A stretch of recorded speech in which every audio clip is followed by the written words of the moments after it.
ಬಹಳ ಹಿಂದೆ ಒಂದು ಸಣ್ಣ ಹಳ್ಳಿಯಲ್ಲಿ ಒಬ್ಬ ಬಡ ರೈತ ಮತ್ತು ಅವನ ಸುಂದರ ಹೆಂಡತಿ ವಾಸಿಸುತ್ತಿದ್ದರು. ಅವರು ಸರಳವಾದ ಮನೆಯಲ್ಲಿ ವಾಸಿಸುತ್ತಿದ್ದರು ಮತ್ತು ಆಹಾರವನ್ನು ಬೆಳೆಯಲು ಹೊಲಗಳಲ್ಲಿ ಕಷ್ಟಪಟ್ಟು ಕೆಲಸ ಮಾಡುತ್ತಿದ್ದರು. ರೈತ ಪ್ರತಿದಿನ ಬಿಸಿಲಿನಲ್ಲಿ ಕೆಲಸ ಮಾಡುತ್ತಿದ್ದನು, ಆದರೆ ಅವನ ಹೆಂಡತಿ ತನ್ನ ಸೌಂದರ್ಯದ ಬಗ್ಗೆ ಮಾತ್ರ ಕಾಳಜಿ ವಹಿಸುತ್ತಿದ್ದಳು. ಅವಳು ಮನೆಯಲ್ಲಿ ಅಥವಾ ಹೊಲಗಳಲ್ಲಿ ಸಹಾಯ ಮಾಡುತ್ತಿರಲಿಲ್ಲ. ಅವರ ಜೀವನ ಸರಳವಾಗಿದ್ದರೂ ಸಹ ಹೆಂಡತಿ ಸಂತೋಷವಾಗಿರಲಿಲ್ಲ. ಅವಳು ತನ್ನ ಗಂಡ ಹೆಚ್ಚು ಹಣ ಸಂಪಾದಿಸಬೇಕೆಂದು ಬಯಸುತ್ತಿದ್ದಳು. ಆದ್ದರಿಂದ ಅವಳು ದುಬಾರಿ ಸೌಂದರ್ಯ ಉತ್ಪನ್ನಗಳು ಮತ್ತು ಉತ್ತಮ ಬಟ್ಟೆಗಳನ್ನು ಖರೀದಿಸಬಹುದು ಎಂದು ಭಾವಿಸುತ್ತಿದ್ದಳು. ರೈತ ತನ್ನ ಹೆಂಡತಿಯನ್ನು ತುಂಬ ಪ್ರೀತಿಸುತ್ತಿದ್ದನು. ಆದ್ದರಿಂದ ಅವನು ಅವಳನ್ನು ಸಂತೋಷಪಡಿಸಲು ಹೆಚ್ಚು ಹೆಚ್ಚು ಶ್ರಮಿಸುತ್ತಿದ್ದನು. ಆದರೆ ಅವನು ಎಷ್ಟೇ ಕಷ್ಟಪಟ್ಟರೂ ಅವನಿಗೆ ಸಾಕಷ್ಟು ಹಣ ಸಂಪಾದಿಸಲು ಸಾಧ್ಯವಾಗುತ್ತಿರಲಿಲ್ಲ. ಅವನ ಹೆಂಡತಿ ಹೆಚ್ಚಿನ ವಸ್ತುಗಳನ್ನು ಕೇಳುತ್ತಲೇ ಇದ್ದಳು. ಅವಳು ಎಂದಿಗೂ ತನ್ನ ಗಂಡ ಎಷ್ಟು ದಣಿದಿದ್ದಾನೆಂದು ಯೋಚಿಸುತ್ತಿರಲಿಲ್ಲ. ಒಂದು ದಿನ ಹೆಂಡತಿ ತುಂಬ ಅನಾರೋಗ್ಯಕ್ಕೆ ಒಳಗಾದಳು. ಅವಳು ತನ್ನ ಸೌಂದರ್ಯವನ್ನು ನೋಡಿಕೊಳ್ಳುವುದರಲ್ಲೇ ಹೆಚ್ಚು ಸಮಯವನ್ನು ಕಳೆದಿದ್ದಳು. ದಿನದಿಂದ ದಿನಕ್ಕೆ ಅವಳ ಅನಾರೋಗ್ಯವು ಹದಗೆಟ್ಟಿತು. ಕೊನೆಗೆ ಅವಳು ನಿಧನಳಾದಳು. ರೈತ ಹೃದಯ ವಿದ್ರಾವಕನಾಗಿದ್ದನು. ಅವನು ಹಗಲು ರಾತ್ರಿ ಅಳುತ್ತಿದ್ದನು. ಅವನು ತನ್ನ ಹೆಂಡತಿಯನ್ನು ತುಂಬ ಪ್ರೀತಿಸುತ್ತಿದ್ದನು. ಅವನು ಅವಳನ್ನು ಹೂಳಲು ಬಯಸಲಿಲ್ಲ. ನಂತರ ಅವನಿಗೆ ಒಂದು ಯೋಚನೆ ಬಂದಿತು. ಮರುದಿನ ರೈತ ತನ್ನಲ್ಲಿದ್ದ ಎಲ್ಲವನ್ನ ಮಾರಿ ಒಂದು ಸಣ್ಣ ದೋಣಿಯನ್ನು ಖರೀದಿಸಿದನು. ದೇವರುಗಳ ಭೂಮಿಯನ್ನು ಹುಡುಕಲು ಅವನು ನದಿಯ ಉದ್ದಕ್ಕೂ ಪ್ರಯಾಣಿಸಲು ಬಯಸಿದನು. ದೇವರುಗಳ ಊರಿಗೆ ಹೋಗಿ ಅವನ ಹೆಂಡತಿಯನ್ನು ಮತ್ತೆ ಬದುಕಿಸಬಹುದು ಎಂದು ಅವನು ನಂಬಿದ್ದನು. ಅವನು ಹಲವು ದಿನಗಳ ಕಾಲ ದೋಣಿ ಸವಾರಿ ಮಾಡಿದನು. ಒಂದು ದಿನ ದಟ್ಟವಾದ ಮಂಜು ನದಿಯನ್ನು ಆವರಿಸಿತು ಮತ್ತು ಮಂಜು ಕಣ್ಮರೆಯಾದಾಗ ಅವನಿಗೆ ಏನೂ ಕಾಣಿಸಲಿಲ್ಲ.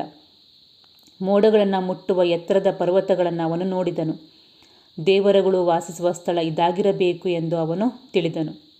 ಅವನು ತನ್ನ ಹೆಂಡತಿಯ ದೇಹವನ್ನು ಹೊತ್ತುಕೊಂಡು ಪರ್ವತವನ್ನು ಹತ್ತಿದನು. ದಾರಿಯಲ್ಲಿ ಒಬ್ಬ ವೃದ್ಧನನ್ನು ಭೇಟಿಯಾದ. ನೀನು ದೇವನಾಗಿರಬೇಕು ಎಂದು ರೈತ ಹೇಳಿದ.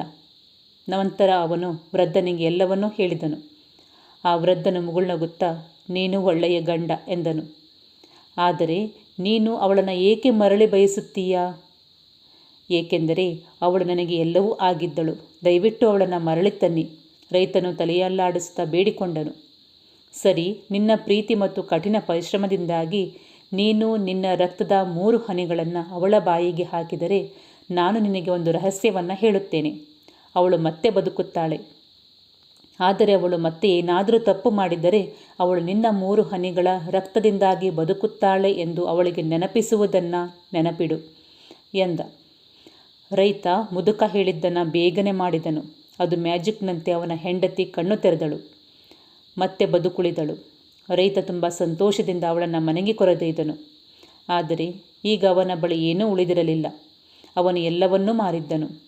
ಹೆಂಡತಿ ಇದನ್ನು ಕೇಳಿ ನನಗೆ ಬಟ್ಟೆ ಅಥವಾ ಬ್ಯೂಟಿ ಕ್ರೀಮ್ಗಳನ್ನು ಹೇಗೆ ಖರೀದಿಸುವುದು ಎಂದು ಚಿಂತೆಗೀಡಾದಳು. ಒಮ್ಮೆ ರೈತ ಅವರ ದೋಣಿಯಲ್ಲಿ ಆಹಾರ ಖರೀದಿಸಲು ಮಾರುಕಟ್ಟೆಗೆ ಹೋಗುತ್ತಾನೆ. ಅವರು ನದಿಯಲ್ಲಿದ್ದಾಗ ಒಬ್ಬ ಶ್ರೀಮಂತ ವ್ಯಕ್ತಿಯ ಒಡೆತನದ ದೊಡ್ಡ ಸುಂದರವಾದ ಹಡಗು ಇತ್ತು. ಆ ಶ್ರೀಮಂತ ರೈತನ ಹೆಂಡತಿಯನ್ನು ನೋಡಿ ಅವಳ ಸೌಂದರ್ಯಕ್ಕೆ ಮಾರು ಹೋದನು. ಆ ಶ್ರೀಮಂತ, ನೀನು ನನ್ನ ಜೊತೆ ಬಂದರೆ ನಿನಗೇನು ಬೇಕು ಅದನ್ನೆಲ್ಲ ಕೊಡುತ್ತೇನೆ ಎಂದ. ಆ ಹೆಂಡತಿಗೆ ಮೋಹ ಬಂತು. ಅವಳು ಎಲ್ಲವನ್ನ ಮರೆತು ಆ ಶ್ರೀಮಂತನ ಜೊತೆ ಹೋದಳು. ರೈತ ಹಿಂತಿರುಗಿದಾಗ ಅವನ ಹೆಂಡತಿ ಕಾಣಿಸಲಿಲ್ಲ. ಅವನು ಎಲ್ಲೆಡೆ ಹುಡುಕಿದನು. 1 ವರ್ಷ ಕಳೆದು ಹೋಯಿತು. ಒಂದು ದಿನ ರೈತ ಮತ್ತೆ ತನ್ನ ಹೆಂಡತಿಯನ್ನು ನೋಡಿದನು. ಅವನು ಅವಳನ್ನು ಹಿಂತಿರುಗಿ ಬರಲು ಕೇಳಿದನು. ಆದರೆ ಅವಳು ನಿರಾಕರಿಸಿದಳು, ಕೃತಜ್ಞಳಾಗಿದ್ದಳು. ರೈತ ತನ್ನ ರಕ್ತ 3 ಹನಿಗಳಿಂದಾಗಿ ನೀನು ಜೀವಂತವಾಗಿದ್ದೇನೆಂದು ನೆನಪಿಡು ಎಂದನು. ಹೆಂಡತಿ ನಕ್ಕಳು. ಹಾಗಾದರೆ ನಿನಗೆ ಅವು ಮತ್ತೆ ಬೇಕೇನು? ಸರಿ. ಅವಳು ತನ್ನ ಬೆರಳನ್ನು ಚುಚ್ಚಿ 3 ಹನಿ ರಕ್ತವನ್ನು ಬೀಳಿಸಿದಳು. ಆದರೆ ಇದ್ದಕ್ಕಿದ್ದಂತೆ ಅವಳ ಮುಖವು ಮುಸುಕಾಯಿತು. ಅವಳು ದುರ್ಬಲಳಾಗಿ ನೆಲಕ್ಕೆ ಬಿದ್ದಳು. ಅವಳು ಮತ್ತೆ ಸತ್ತಳು. ಆದರೆ ಈ ಬಾರಿ ವಿಚಿತ್ರವಾದದ್ದೇನೋ ಸಂಭವಿಸಿತು. ಅವಳು ಸೊಳ್ಳೆಯಾಗಿ ಬದಲಾದಳು. ಆ ದಿನದಿಂದ ಸೊಳ್ಳೆ ಪ್ರತಿದಿನ ರಾತ್ರಿ ಹಾರುತ್ತಾ ಬಂದು ತಾನು ಮತ್ತೆ ಸುಂದರ ಮಹಿಳೆಯಾಗಬಹುದೆಂದು ಆಶಿಸುತ್ತಾ ಮಾನವ ರಕ್ತವನ್ನು ಕುಡಿಯಲು ಪ್ರಯತ್ನಿಸುತ್ತಿರುತ್ತಾಳೆ. ಆತ್ಮೀಯರೇ, ಈ ಕಥೆ ನಿಮಗೆ ಇಷ್ಟ ಆಗಿದ್ದರೆ ಈ ವಿಡಿಯೋವನ್ನು ಶೇರ್ ಮಾಡಿ ಮತ್ತು ಲೈಕ್ ಮಾಡಿ. ಮತ್ತೆ ಮುಂದಿನ ಅವಧಿಯಲ್ಲಿ ಇಂಥದ್ದೇ ಇನ್ನೊಂದು ಕಥೆಯೊಂದಿಗೆ ಭೇಟಿಯಾಗುತ್ತೇನೆ. ಅಲ್ಲಿಯವರೆಗೆ ಧನ್ಯವಾದಗಳು.